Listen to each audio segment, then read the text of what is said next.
Well, I won't say too much. It's from a film by Murnau called The Last Laugh with Emil Jannings, 1924, a prediction and portent of the demotion of the hotel lobby guard to his job as a janitor.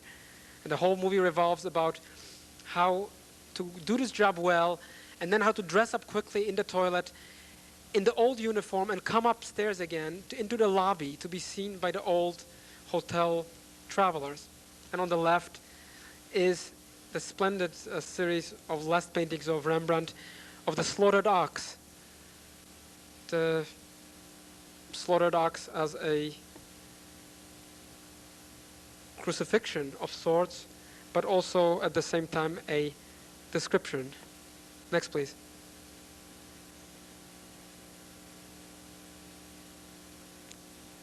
It's about, our time is about stockpiling, not just stockpiling weapons, but stockpiling of reality, stockpiling of resources, making everything ready for something, and making, of course, ourselves ready for our own dispensability.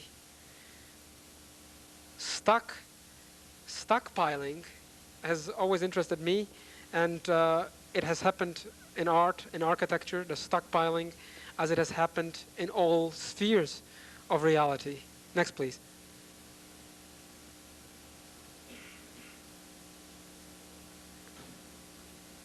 But the stockpiling for what is the question?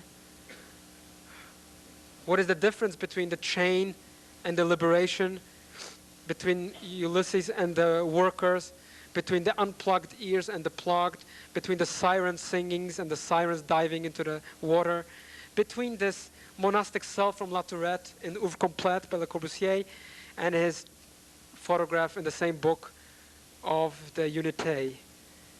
What really is the difference between prison and monastery? What is the difference between transcendence of reality and simply being its victim? Certainly, I don't think it lies in the technique of manipulation of the materials that we have stockpiled for architecture. One could never come to the difference by analyzing the physics of architecture. Next, please. I think what could only come to it from the view of what architecture as a whole is. What is the poetics of architecture, in the sense that poetics is a way of making something and revealing what is being made. It's making and revealing the narrative of the making through technique. These are my last two slides, really, of this sorts, and they are from films, both. The one here on the left is from Cocteau's film Orpheus. And Orpheus, you know, is the one person who won over the sirens. Orpheus won, at least there is in Apollodorus, one of the old texts, the legend that Orpheus sang even more beautifully and enchanted them in turn, and thus sailed unscathed. Orpheus by Cocteau, with actors or pseudo-religious figures, hieratic figures in military cloth, facing some sort of a theater or a courtyard in Rome or Paris. They are facing characteristically arches. They are facing the trappings of antiquity, which have been reduced to just a wall of a courtyard, and they are facing us with their back, the viewer. It's if you know the moment of the film, it's something like a symmetrical sequence going backwards and facing the present with one's back, and of course darkness prevails, and artificial theatrical luminosity, the kind of luminosity that Bacon uses in his paintings, the kind of luminosity that Kira and Rossi and so on use in their projects. And on the right is Jean-Luc Godard, one of his interesting films called Alphaville. Alphaville, the city of the future, filmed in the present, somewhere in Paris or in New York or in Kansas City. And it's about detectives. It's about the good guys and the bad guys. And the bad guys wear black and the good guy wears white, and they all wear raincoats and hats. And they walk always through lobbies and corridors which are just glistening with spick and span, white and reflective. And they're always coming towards us, towards the viewer, just as deceptive in a way, but frontal. Deceptive but frontal. And in between these two, if you will, this is the poles of the tension which I've been describing, because it's a process of being in tension. To be in the world, to be in reality of architecture is to be in tension, to be in between. Plato, quoting his teacher Socrates, said that reality is a metaxy. It's in between. It's not there and it's not here. It's not mortal and it's not immortal. It's some process, and of course Plato said you have to be sure that in order to be in reality you continue to remain in between, that you don't land up either in the immortality nor in the pre-Socratic symbolism of the mortals. Next, please.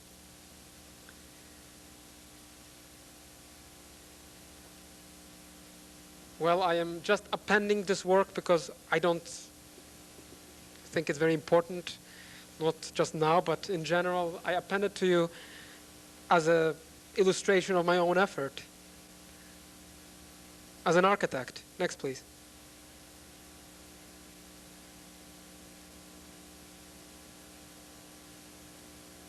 And it is an effort.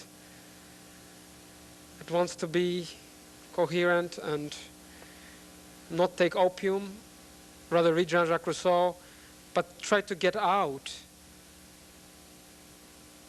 of the ideological framework in which we have inherited architecture, at least in my generation. Next, please. And to me, it has always been interesting that this generation of architects who are now 50s, in their 50s, are doing very important work. Just like the philosophers who are now in their 50s, or scientists who are in their 50s. In some way, they're ripping to shreds the ideology they themselves once practiced. Not just John Haydock and Aldo Rossi, but all.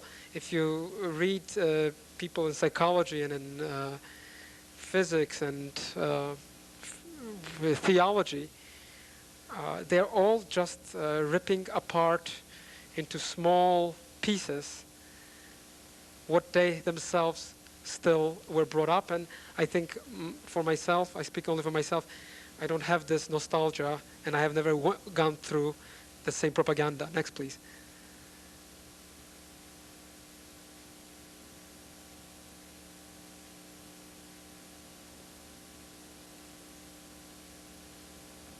To try to recover from architecture in its own tradition and in its own sphere some elemental truths.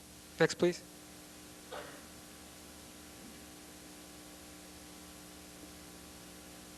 To go through the projection of architecture, to go through the projection or projectivity of the mind, not merely the system of drafting.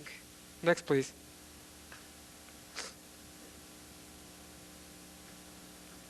This one is upside down.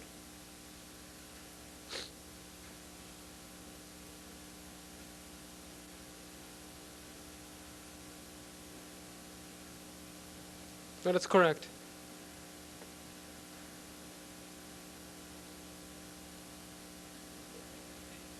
Next, please.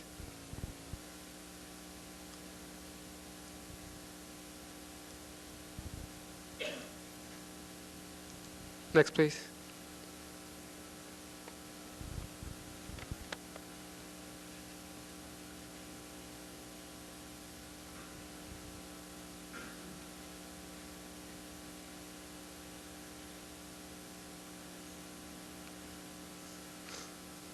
Next, please.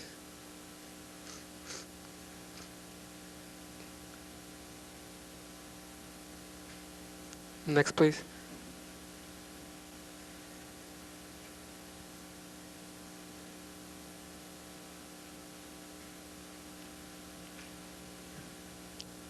Next, please.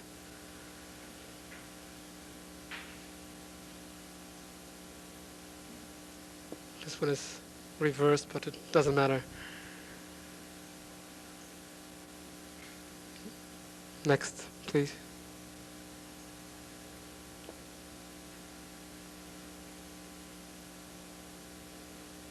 By the way, these drawings, when I made them, they are dedicated to Voltaire.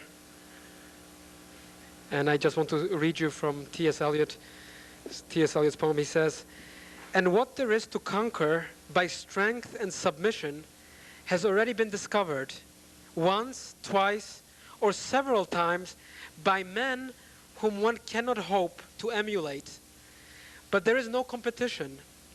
There is only the fight to recover what has been lost and found and lost again and again, and now under conditions that seem unpropitious." Next, please.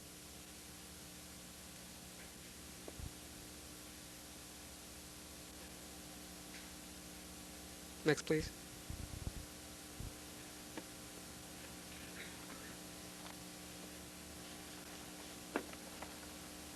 Next, please.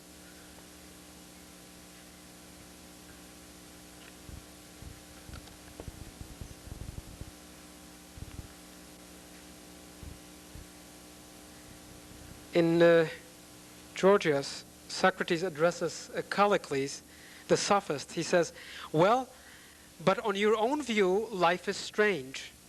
For I tell you, I should not wonder if Euripides' words were true when he says, 'Who knows if to live is to be dead, and to be dead to live?' And we really, it may be, are really dead. In fact, I once heard one of our sages say that now we are dead for sure, and that our body is our tomb." Next, please.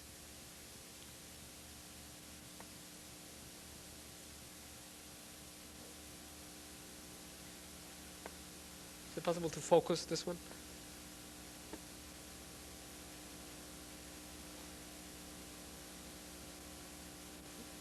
Next, please. Died unheard around him. Soon, however, all this faded from sight. As he fixed his gaze on the distance, the sirens literally vanished before his resolution. And at the very moment when they were nearest to him, he knew of them no longer. Thank you.